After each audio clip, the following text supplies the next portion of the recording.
Alright, my name is Roald Boom, the creator of Unbound Being, and today I'm going to be speaking about some new subjects because I haven't been making any videos lately, but I did write some titles down over the last few weeks, and I'm going to do some of them today. So basically, Satsang is an inverse force field.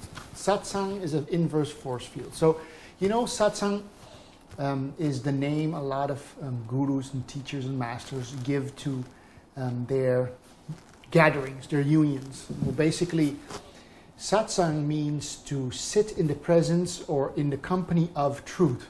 In other words, people gathering together in an environment that encourages a different way of being. Instead of an ego mind structure, a mental-based, intellectual-based, conceptual-based grouping, which is what most of the world is about today, with all the universities and schools and sciences.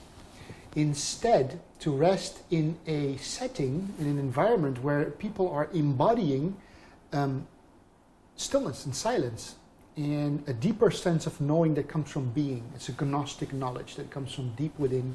It comes from the silence and stillness of emptiness, which is a direct knowledge, gnostic knowledge. And so Satsang is sitting in and being part of the presence of an environment with people that are present and still and in being. And you could see it in this way. You know how they have these Marvel movies nowadays with X-Men and things like that, all these kinds of movies. Some of these people possess these external powers, right? They're the physical type of things, basically, instead of the real power, which is the power within.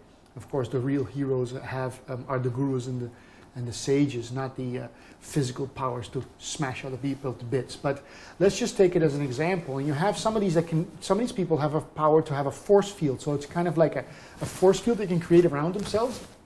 And you've seen it where somebody's attacking them, and basically they can hold the force away, you know, because of course all violence is force, it's not power. So they hold with another force field, they hold the force of others away. And you can see Satsang like that. In a way, in this world there's very little spaces and places where the people are egoless, are free of their mental structures and their programming, their intellectual and programming of the mind structure, the ego structure. And so most spaces you're in, you're always bombarded with ego, with past, with history, with future, with ideas of being a personal identity instead of the original I behind it all, the empty space of pure awareness. So when you're in Satsang, the master, the teacher, the guru, really what he does is he holds the force field so that the ego mind structures stay away. So it's like boom, and he holds it. And although the people there still have ego for the larger part, they in a way are the closest to or interested in removing themselves from that ego structure. And so the master, the guru, holds the force field and is like pushing out the ego structure and holding the space within that bubble, in this small area, which now on Earth is very rare, holding that space for the students or the people that come there. I don't like the word students because they're all finally the one anyway. You're all the same as the guru. There's no real guru or master above you.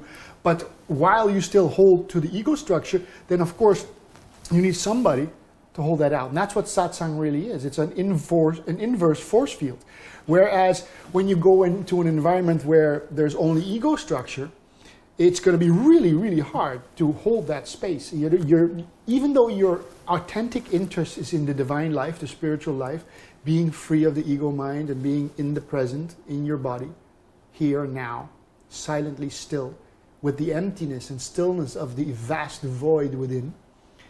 It is hard to do that when there's 20 people or 100 people or a couple hundred people around you completely identified with ego structure. They think they're their body, they're their mind, they're their history, they're involved with whatever's going on. So if you go to a big carnival party, everybody is out there. They're not in here, they're out there. And so everybody reminds you of that ego structure, every layer of what's going on around you and the involvement that people are in is reminding you of the ego structure. And so that will be like a force field that's really going on right now. It's always bombarding you. You don't have the force field to hold it out. it's the opposite. It's all ego mind coming in. Right? And when you're walking amongst them, amongst your family and friends probably as well, speaking of truth, they will not accept that. So they're bombarding you. So you have to have that inverse force field going out and grow that bubble of presence, of awareness, of stillness, of consciousness, of silence. And that's what satsang really is. Satsang is the master or the guru and the gathering and the intent of the people of the gathering to hold that space as opposed to what usually happens in the world. So hold your space, be here and now, and that presence will grow this ability to stay inside of this, what you could call inside of this dome of stillness and silence and space and freedom. Because the world will smash your dome, and if you can't hold it, you start bleeding from the nose, and you can't hold your force field. So be as present as you can, and together, the strength of that force field, if you wish to call it so, will be larger, and more people will be able to sit in silence and stillness and realize the true nature, and therefore heal the world, and heal first yourself and the system that you have, and then finally also the outer world, because what the world needs today more than ever is the ability for individuals to be still and silent and sit as and in the presence of their true being.